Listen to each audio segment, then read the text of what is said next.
Beautiful locations like this remind us that in the beginning, God created the heaven and the earth. And God saw everything that He had made, and behold, it was very good. Beauty, order, and purpose in God's creations witness His love and inspire our reverence. They invite wise stewardship.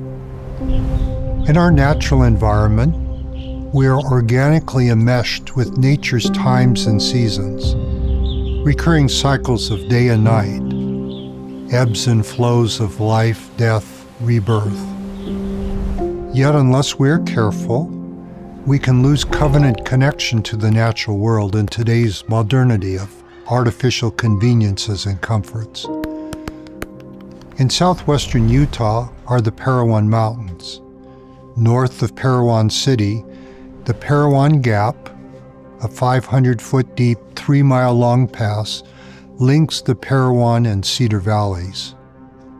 A Parowan Gap placard describes the connections of the Hopi tribe with the Parowan Gap this way. The Hopi people entered into a sacred covenant with Masa, the earth guardian, declaring their responsibility to be preservers, protectors, and stewards of the earth. In accordance with this covenant, ancestors of the Hopi people, or people of long ago, migrated through the Parowan Gap to Hopi, the spiritual center of the earth. The petroglyphs here testify to the fulfillment of their covenant with Masa. Recently, my wife and I traveled to a national park known for its certified dark sky starry nights. What is called a Bortle scale measures light pollution. A Bortle scale class 1 is the darkest night sky. A Bortle scale class 9 is the brightest night sky, meaning most light polluted. We were in a Bortle scale class 1 or 2 area, very dark and very clear on a moonless night. We put away our phones, roasted marshmallows as the sun set, and watched the Milky Way through the night. The Milky Way is the stuff of myth, marvel, and mystery. Don't you love how every culture and people tells their own story of the Milky Way? In Chinese, Milky Way is Inghe, the Silver River. In Belarusian, Estonian, Finnish, it is the Way of the Birds. Some call the Milky Way the Road to Santiago. In Cherokee, it's the way the dog ran away. In Hebrew, the River of Light.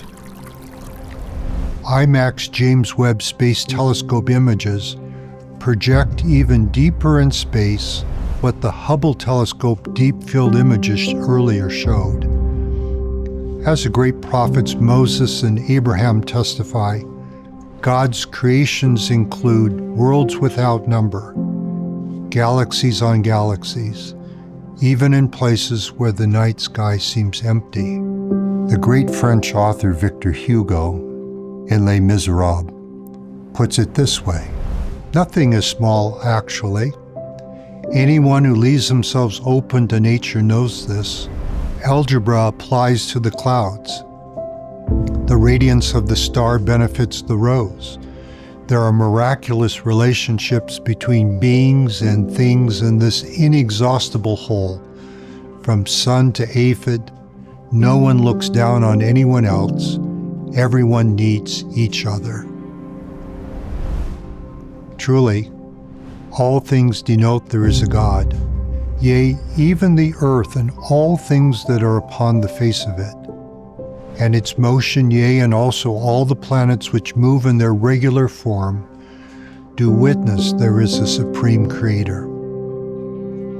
Yea, all things which come of the earth, in the season thereof, are made for the benefit and the use of man, both to please the eye and to gladden the heart. Beauty, says author Marilynne Robinson, is the signature of God.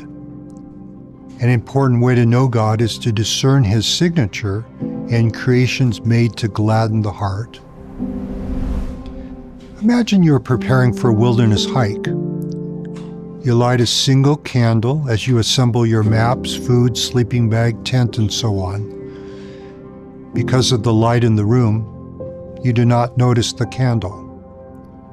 Now imagine you turn off the light in the room. Now the candle shines clear and bright. It illuminates the room. It was not that the lit candle was invisible before. It was that the room's artificial light obscured the lit candle's natural light. Some ways, we need to be in nature, away from the artificial light and the artificiality which crowds so much of modern life. There we can see God's light, not as a single candle, but as E.B. White put it, as the combustion of stars. Digital screens can serve us, but they can't substitute for the testimonies of nature and the natural world. AI cannot replace sunlight, wind, and natural wonder. Digital exchanges are at best a poor substitute, or at worst a counterfeit, for what we live through our senses, hearts, and minds. Our physical and spiritual senses and abilities are God-given, in part so we can experience time, space, and physicality, including the stunning, revitalizing beauty of our physical world and environment. As the race for AI compute intensifies, many express concern for the natural resources AI consumes and AI's impact on our environment. AI queries often consume more compute time and energy than traditional computer operations. AI data centers require significant amounts of land, electricity, and water. The intricate supply chains needed to build AI systems also tax our natural environment. These include the mining, refining, processing, and cleaning rare earth minerals and other elements and components on which AI systems depend. Also, demand for AI services continues to increase, so we need to approach the expansion of AI infrastructure with wisdom and concern for our natural world and environment. Beyond these impacts on our natural environment, we need continually to ask about how we allow AI to influence our personal, inner environment and the environment we create around us. Studies estimate that U.S. adults average 5 to 6 hours a day on our phones, computers, and televisions. Teenagers spend 8 to 9 hours a day engaged with their screens. We know excessive screen time can contribute to depression and anxiety. Overdependence on social media and artificial intelligence can damage self-esteem, confidence, and contribute to mental health challenges. Excessive screen time also comes at a high opportunity cost. Imagine all the things we could do with that time. So, as the saying goes, please make time to touch grass. If you find you're more comfortable on your phone than with people, or that it's keeping you from the delight, serendipity, and spontaneity inherent in God's nature, now's a good time to change. Find again the serenity, calm, and assurance that comes when we re-immerse ourselves in the order and beauty of creation. Let quiet, natural places put our daily personal concerns in perspective. Watering a plant, nurturing a garden, they can restore equilibrium. It can uncrowd an apartment. It can unclutter a mind. Watch the leaves dance with the first kiss of light. Pause as the sun paints the clouds with God's palette. Listen to the stories the constellations tell as they wheel through the expanses of the heavens. It takes conscious effort to slow down. God's goodness can enrich our souls. Today's noisy, cluttered, polluted world can make it hard to be still and know that I am God. We curate life to be insta-perfect, even though we know insta-perfect is neither insta nor perfect. Only when we turn off the kitchen fan do we remember how noisy it is. Sometimes slowing things down, those things that matter less, helps us find the things that matter most. In an age of AI, what tech insiders warned earlier is even more true now. If you're not paying for the product, you are the product. Many social media and AI algorithms optimize for online use, sharing, and monetized advertising profit. Money-driven apps can foster suspicion, division, and depression.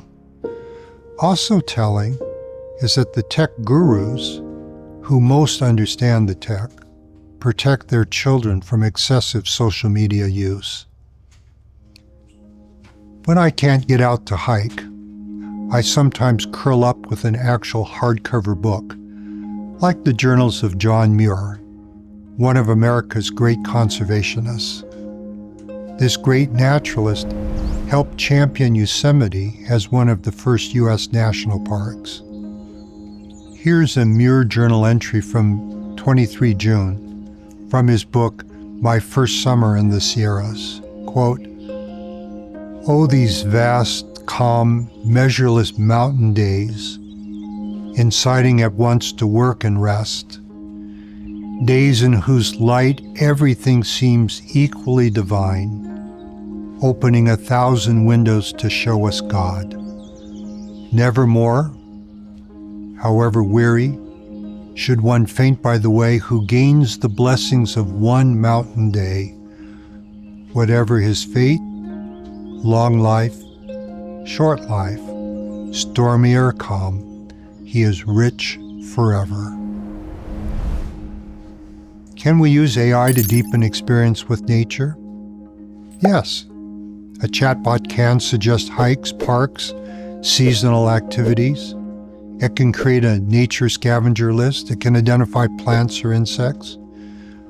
But the real exploring happens when we go exploring. Step outside digital reality into physical reality. Be spiritually present in the moment. Invite friends or family, but put your device away. When we step outside, we step into God's classroom. Nature teaches patience as seeds grow, humility as storms pass, and joy as sunlight warms the earth. These lessons are not downloaded, they're lived. As we reverence in and care for creation, we honor the Creator. Every breath of fresh, crisp air can spark gratitude. Intentionally choose moments that gladden the heart and lift the soul. Technology can inform us, but without the Spirit, it cannot transform our nature or our being. Let us wisely use AI and technology tools to deepen faith and spiritual understanding, strengthen relationships and families, and instill reverence and gratitude for God's creations.